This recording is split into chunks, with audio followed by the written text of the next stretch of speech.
วยกว่า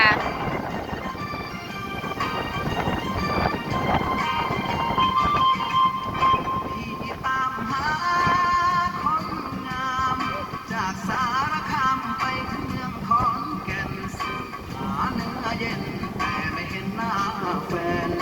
จากขอนแก่นไปอุดรธานีหาแก้วตาทั่วบาร์ทั่วคลับไม่ได้นอนไม่ได้หลับอยากจะขอหาจะขอนอนน้องก็ไม่เห็นมีจากอุดรธานีพี่ไปตามที่น้องคาย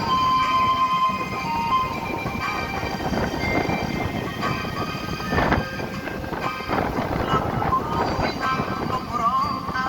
นาจะทั่วแดนไทยน้องจากไปนี่หายจำจะข้ามลำโพงหาอนงแก้วใจข้ามลำโพงไปหาสาวไว้ที่เวียงจันทร์กราบวิงวอนพระธาตุหลวงให้ดลช่วยให้ได้พบสวยเหมือนดังที่ไปผ่าน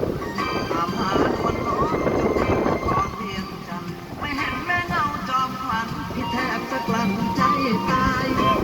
ที่ตามหาคนงาม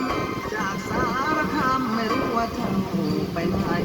จึงฝากเพลงร้องลอยกองกับสายลมไปได้ข่าวแล้ว